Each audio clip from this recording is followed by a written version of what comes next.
ডব্লিউডিসি চ্যানেলের পক্ষ থেকে সবাইকে স্বাগত জানিয়ে শুরু করছে আজকের টিউটোরিয়াল। আজকে আমি দেখাবো অ্যাড ক্লাস এবং রিমুভ ক্লাস। আপনারা অবশ্যই দেখছেন যে এরকম একটা মেনু যখন আমরা ওপেন করি তখন এরকম একটা হাইলাইটস হয়ে থাকে এবং ক্লিক করলে অ্যাক্টিভ মেনু, রিমুভ ক্লাস এবং অ্যাড ক্লাস হয় আর কি। তো এটা কিভাবে করে এটা আজকে আমি আপনাদের দেখাবো। চলুন তাহলে ঠিক ওইভাবে একটা মেনু আমরা ক্রিয়েট করার চেষ্টা করি। তো প্রথমে আমরা আমাদের একটা কুইক স্টার্ট ব্যাকআপ ওপেন করে নেব। আমার যেমন এটা আছে, এখান থেকে নোটপ্যাড প্লাস প্লাসে যাব, নোটপ্যাড প্লাস প্লাসে এডিট ওপেন করে নেব। তো এটা করার জন্য অবশ্যই যে কোয়েরি মাস্ট বি লাগবে, একটা যে কোয়েরি আপনার সাপোর্ট দিতে হবে। আমার বুটস্ট্র্যাপ সাপোর্ট দেওয়া আছে, বুটস্ট্র্যাপ সিএসএস ফ্রেমওয়ার্কে আমি এই কাজটা করব। তো চলুন তাহলে শুরু করা যাক। তো প্রথমে আমরা একটা ডিভ নেব, ডিভ ক্লাস, মেইন মেনু,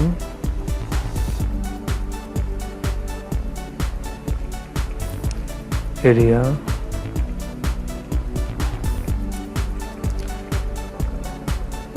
এর মধ্যে দেব ডিভ ক্লাস কন্টেনার,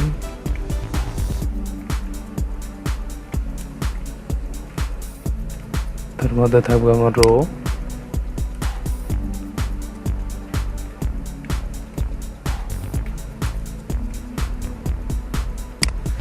এর মধ্যে আমরা ডিভ প্লাস কল এক্সেল 12, মানে এটা আমরা কত কলামের মধ্যে করবো আর কি। তো এই সম্বন্ধে অবশ্যই আপনারা জানেন, যারা বুটস্ট্র্যাপ সম্বন্ধে যাদের ধারণা আছে তারা কল এক্সেল 12 কি এটা অবশ্যই জানেন। তো এখানে আমরা ডিভ ক্লাস, মেইন মেনু,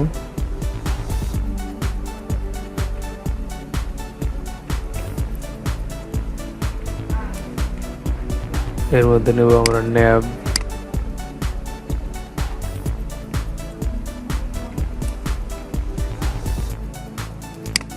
এর মধ্যে আমরা লিখব ইউএল এলআই এ, থাকবে একটা লিঙ্ক, এখানে আমরা দেব হোম,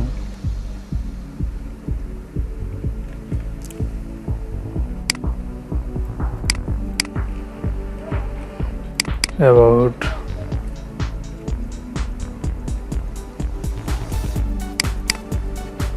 service,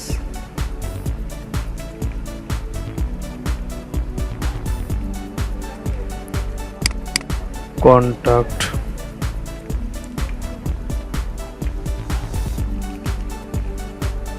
pricing,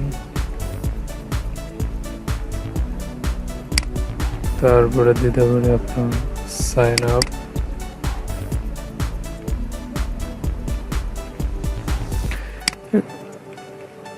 এটাই দিলাম আর কি। তো এটা আমরা যদি ব্রাউজারে ওপেন করি তাহলে দেখবো কিরকম দেখায় আর এরকম চলে আসলো। তো এখানে আমরা স্টাইলগুলো করব। তো প্রথমে আমরা ক্লাসগুলো নিয়ে নিই।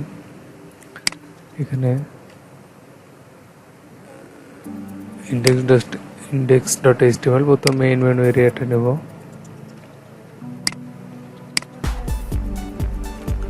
মেইন মেনু এরিয়া, তারপর আছে আমাদের main menu,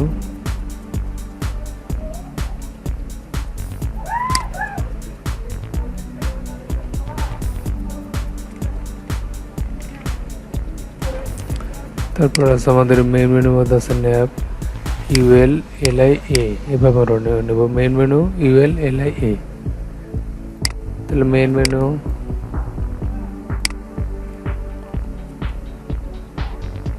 UL,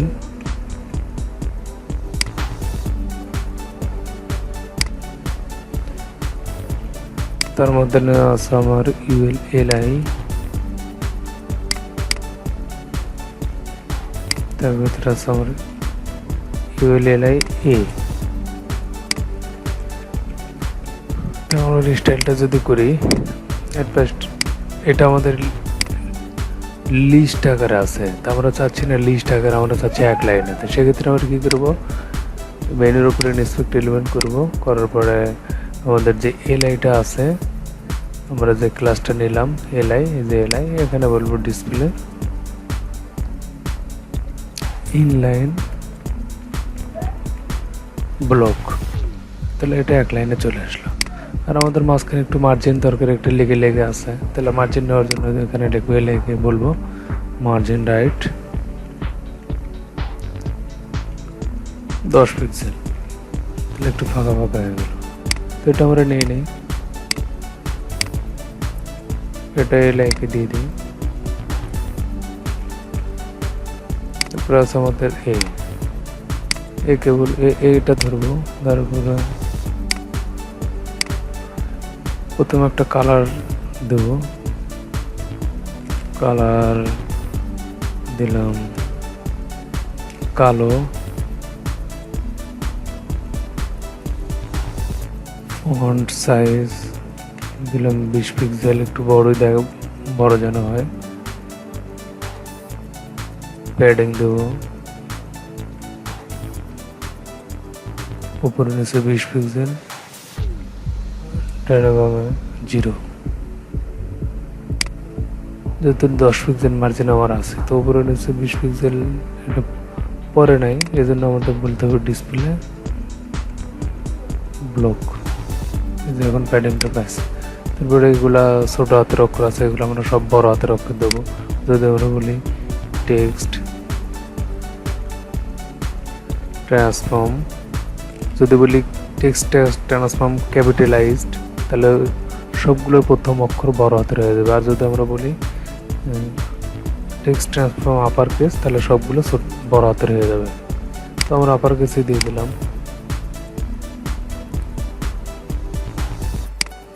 font wait দিলাম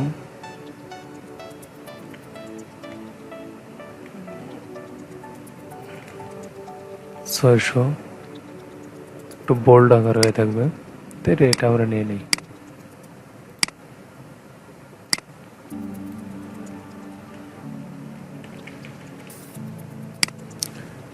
এখন আমরা চাচ্ছি যে পুরো এরিয়া জুড়ে যেন এই মেনুটা শো করে, তাহলে দেখতে সুন্দর লাগবে। আর সেক্ষেত্রে আমরা কি করবো, ইন্সপেক্ট এলিমেন্ট করবো। করার পরে আমরা প্রথম যে মেইন মেনু এরিয়াটা নিয়েছিলাম, এই যে ডিপ মেইন মেনু এরিয়া, এটাকে আমরা বলবো ব্যাকগ্রাউন্ড কালার রেড। রেড হলো, অথবা ব্যাকগ্রাউন্ড কালার ব্ল্যাক। ব্ল্যাক দিলে তো হবে না, ব্ল্যাক এই মেনুর কালারটাও ব্ল্যাক, রেডই দিই আমরা।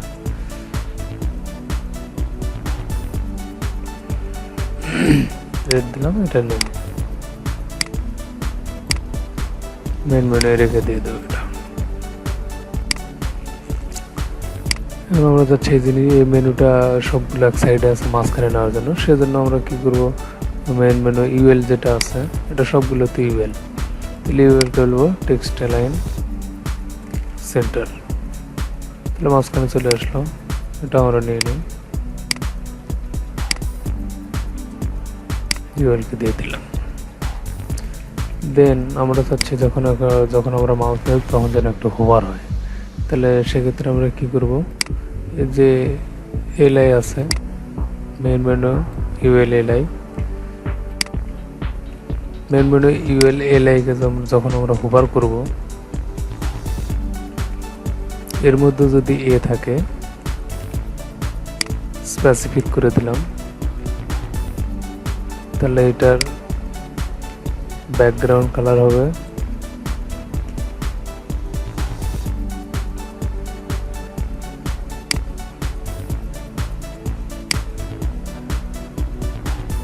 এটার ব্যাকগ্রাউন্ড কালার, একটা কালার আমরা নেই গ্রিন।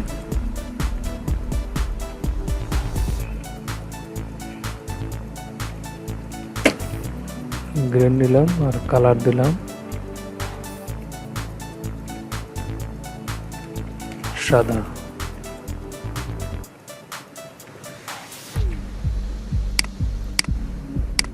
তখন যদি আমরা হোভার করি তাহলে আমরা এভাবে দেখবো। তবে এতে একটু প্যাডিং দিতে হবে ডাইনাভাবে। এটা একদম হোভারটা যখন আমরা হোভারটা করছি তখন কিন্তু লেগে আসে। তাহলে সেক্ষেত্রে আবার রেসপেক্ট রিলেভেন্ট করে আবার ধরে এতে যায় বলবো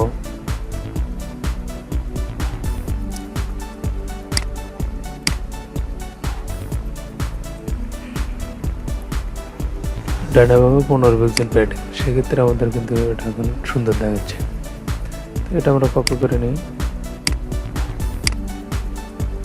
এতে দিয়ে দেবো।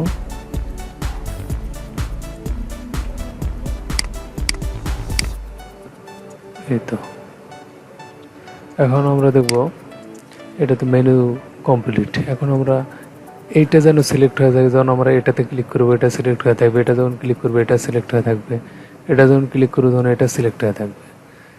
তো এই জন্য আমরা প্রথমে কী করবো, এলআই যেটা আছে আমাদের ইন্ডেক্স এটা স্টাইল এলআই, এতে আমরা একটা ক্লাস দিয়ে নেবো। ক্লাস না সি ক্লাসের নাম দিলাম অ্যাক্টিভ।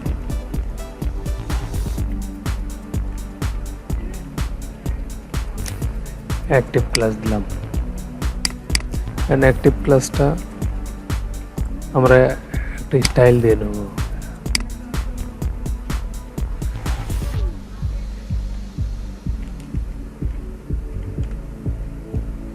এটার ব্যাকগ্রাউন্ড দিলাম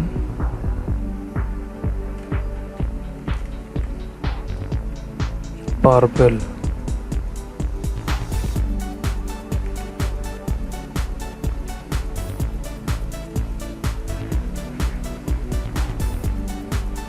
ব্লু দিয়ে দিলাম। আপনারা কালার কোড ইউজ করবেন, কালার কোড ইউজ করা ভালো, কিন্তু কালার কোড আমার মনে নেই, এই জন্য আমি ইউজ করতে পারতেছি না। ব্লু বানানো হয় নাই মনে হয়, তুমি এখানে সেভ দেওয়া হয়নি। এখন আমরা যদি রিলোড দিই তাহলে এটা সিলেক্ট হয়ে থাকলো।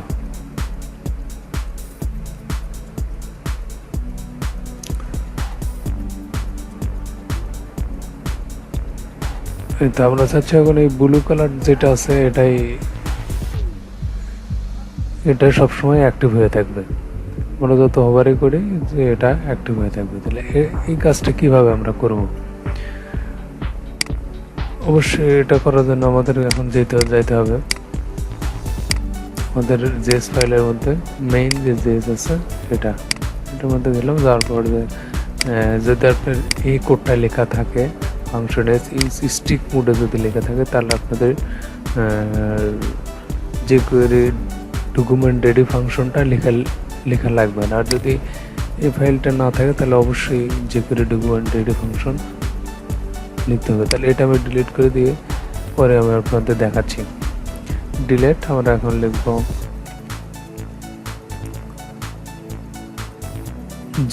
যে query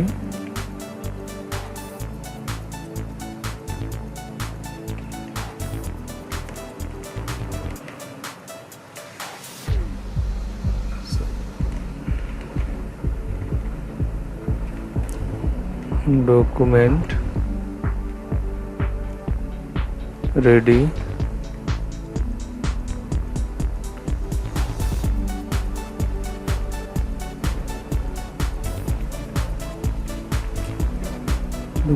function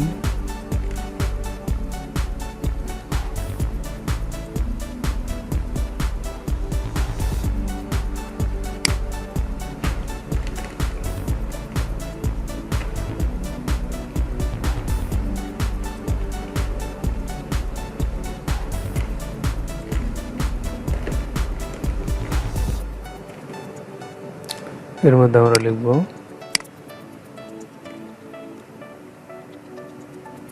dollar first bracket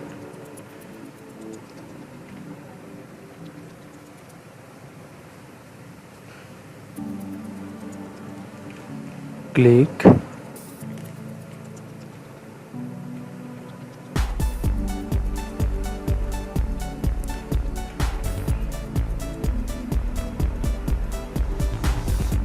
function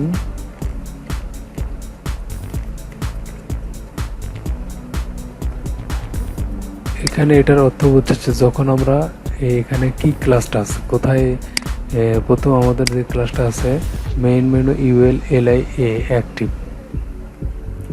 তো এখানে আমরা স্পেসিফিক করেও দিতে পারি, শুধু অ্যাক্টিভ ক্লাসটাও দিতে পারি। তো আমরা মূলত স্পেসিফিক করে দেবো আর কি। মেইন যে স্টেজটা আছে এখানে স্পেসিফিক করে দেবো, ডবল কোটেশন দেবেন। তারপরে ক্লাস, আমাদের কি কি ক্লাস আছে, main menu UL LI A active, main menu UL LI A dot active.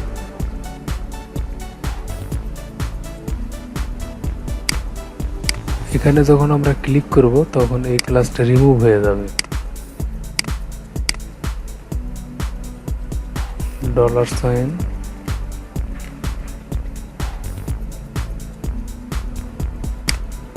এই ক্লাসটা তখন এখান থেকে রিমুভ হয়ে যাবে। এটাই কপি করে এখানে বসাই।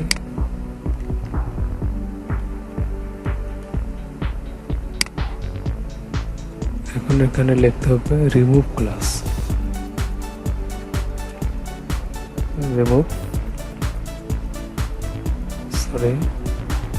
একসঙ্গে হবে, বড় সিটা অবশ্যই বড় হাতের হবে।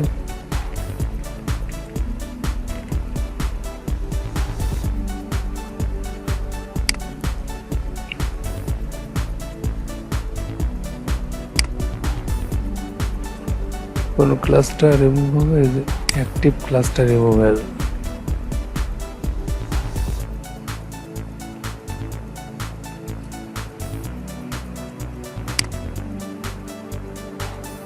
সেভ দেবো।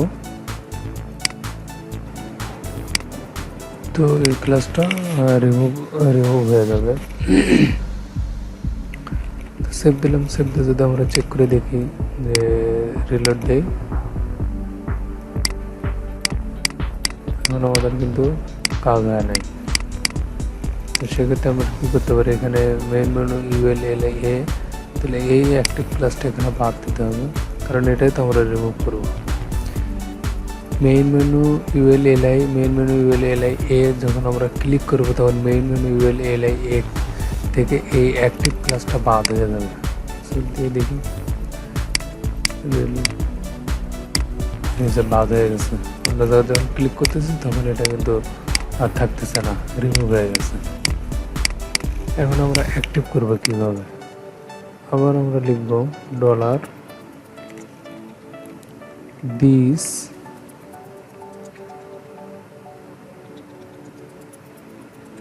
add class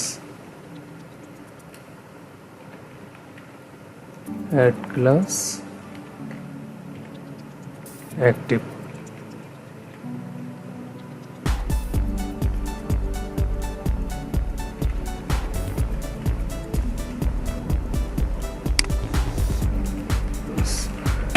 যদি আমরা সেভ দিই, সেভ দিয়ে যদি দেখি এই যে আমাদের এটা অ্যাক্টিভ হলো। যখন আমরা এটা ক্লিক করতেছি এটা অ্যাক্টিভ হলো। এটা আমরা যখন ক্লিক করতেছি অ্যাক্টিভ হলো। তখন এখানে হোভার দিয়ে জিনিসটা খারাপ লাগতেছে। আমরা style.cs যেটা আছে হোভারটা কেটে দিই, হোভারটা আমাদের দরকার নেই। এটা কেটে দিলাম। কেটে দিয়ে এখন যদি আমরা দেখি যে আমাদের এটা সিলেক্ট, এটা ক্লিক করলে এটা সিলেক্ট, এটা ক্লিক করলে এটা সিলেক্ট, ক্লিক করলে এটা সিলেক্ট, এটা ক্লিক করলে এটা সিলেক্ট হয়ে যাচ্ছে। এটা আমাদের মূলত অ্যাড ক্লাস রিমুভ ক্লাসের কাজ। তো বন্ধুরা, আমার টিউটোরিয়ালটা যদি আপনাদের একটু উপকার লেগে থাকে অবশ্যই চ্যানেলটা সাবস্ক্রাইব করবেন। আর কোনো সমস্যা যদি হয়ে থাকে অবশ্যই আমার ফেসবুক পেজ আছে, আমি ডিসক্রিপশনে লিঙ্ক দিয়ে দেবো। আমার ফেসবুক গ্রুপ আছে, ওখানে নক করবেন। আর ভিডিওর নিচে কমেন্ট করবেন এবং বন্ধুদের মধ্যে শেয়ার করবেন, যেন সবাই যারা জানে না তারাও যেন শিখতে পারে। তো এরপর আমরা এরকম ছোট ছোট টিপসগুলো, যে কোয়েরির টিপসগুলো আমি আপনাদের মধ্যে শেয়ার করার জন্য চেষ্টা করব। তো অবশ্যই চ্যানেলটা সাবস্ক্রাইব করবেন এবং নতুন নতুন ভিডিও নিয়ে যেন আপনাদের সামনে হাজির হতে পারি। সবাই দোয়া করবেন। কেউ বলে আজকের টিউটোরিয়াল এখানে শেষ করছি। আল্লাহ হাফেজ।